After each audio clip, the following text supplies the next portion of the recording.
What's it like running one of these bad boys? I bought it brand new and I still can't get enough. Yeah, stick shift, good old fashioned, going out of style. I read recently 18% of the public today know how to drive a stick shift. So it's today we call them an anti-theft device, which is freaking awesome. There's the driver involved in the actual mechanics of the car, and there's just nothing that beats the one-on-one relationship of driving a car that's got a stick shift, especially if you're on a racetrack. I mean, just holding that gear and until you need to go up or down, there ain't nothing like it, man. You are part of the machine.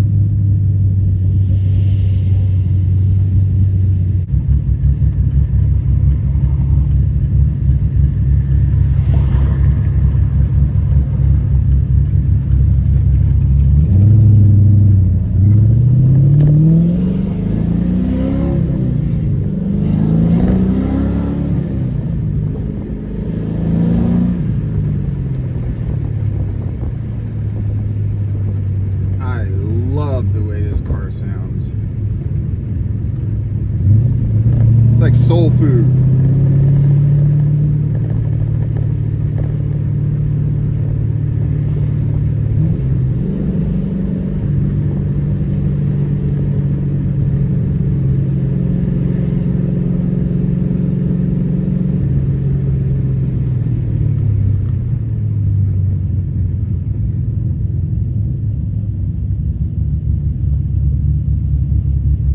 I got some like ABS brake traction control light on because there's a traction control button here, and one day I got in a race with a Ferrari 550 Maranello, and as I was starting to pull away out of the hole, the tires blew off, and sure enough the traction control hit in and cut all the timing and power, and he beat me, and that pissed me off.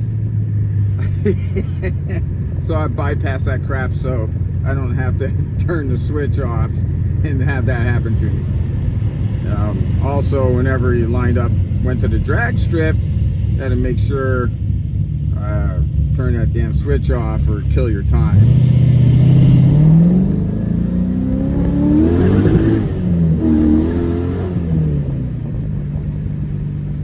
I love this thing.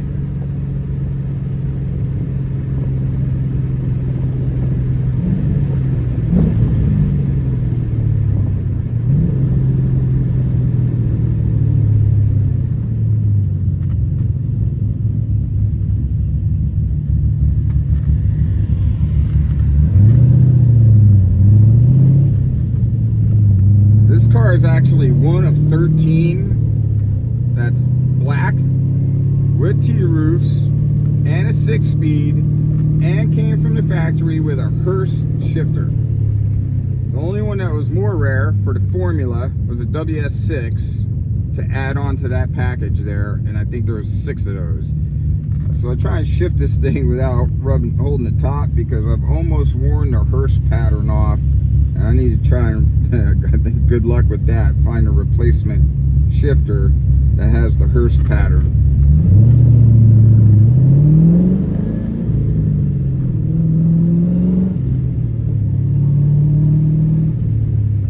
By the way, the synchros on this transmission, this car is from 99, they're a little worn, so I can't power shift it anymore without crunching the gears.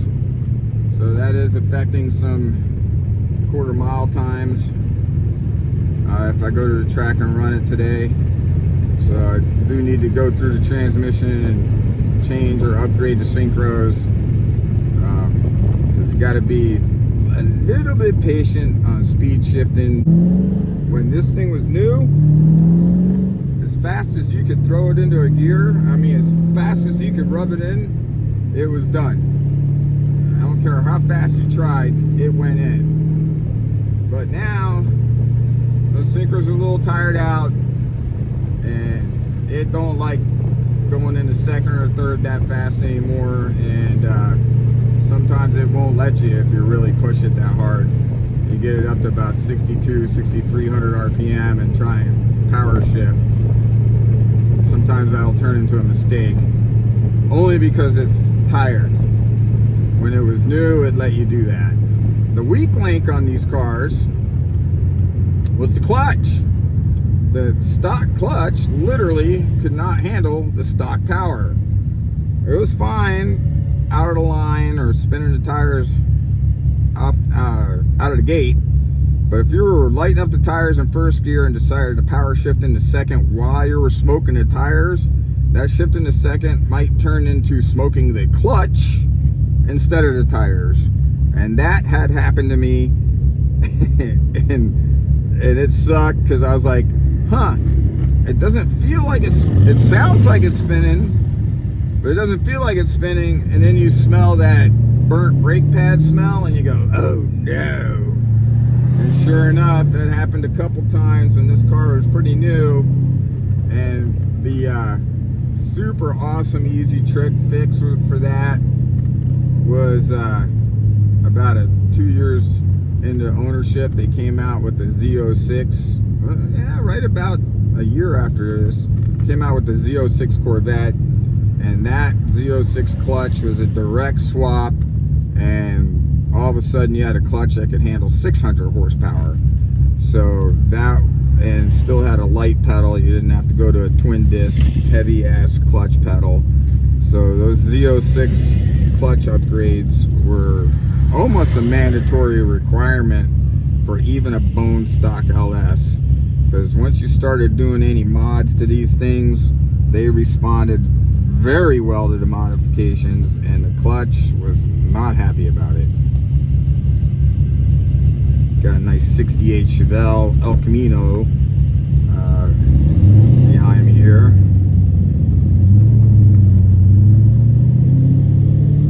On the left side, a couple cars back.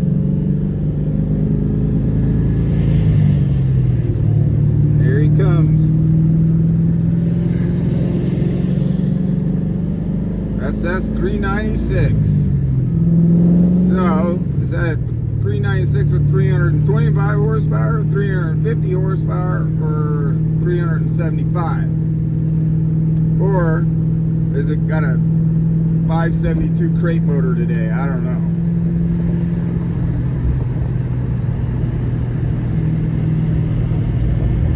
But it sure looked clean. Nice car.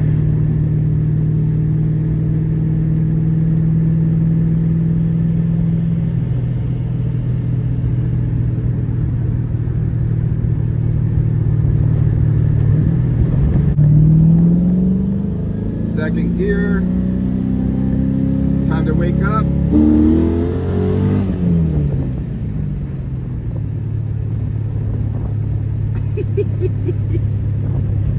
And wake up it does. This car, when you get on it, it's like it's freaking pissed off, dude.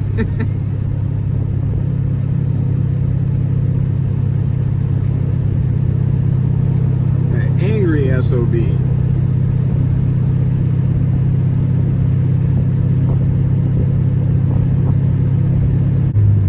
This is the second car I bought brand new. I bought this one new, obviously, like I just mentioned. I wish I had kept the first one, but these things, I mean, oh,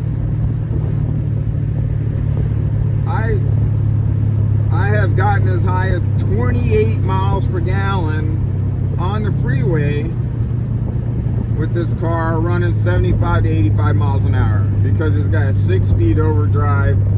Top speed, by the way, was in 5th gear. Could not pull 6th gear top speed. It was just too steep of a gear, literally for economy, and it worked. The thing got 28 miles per gallon on the highway, 75 plus miles an hour. That's pretty awesome highway miles per gallon, especially in the day, and especially for a car that bone stock could pull off if you got the right launch. High 12s. It had that capability, brand spanking new off the dealer lot.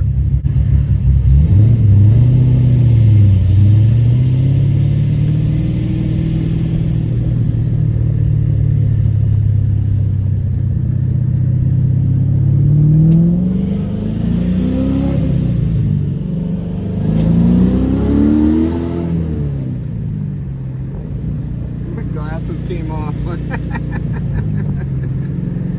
Just doing that little bit knocked my glasses off.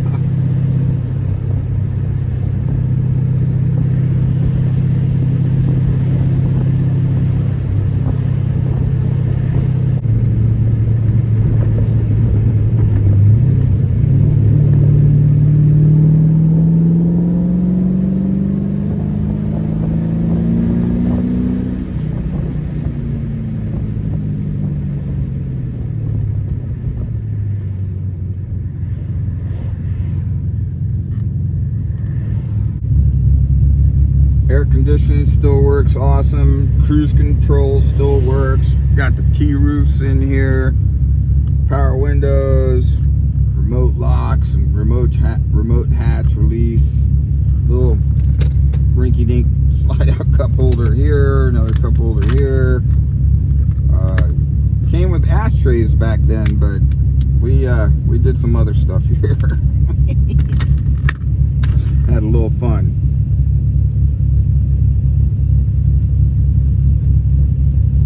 They had a 1.5-inch stereo when they were new. I upgraded this bezel and put a double din system, which actually it's time to upgrade it again.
Bought this car brand new in 1999.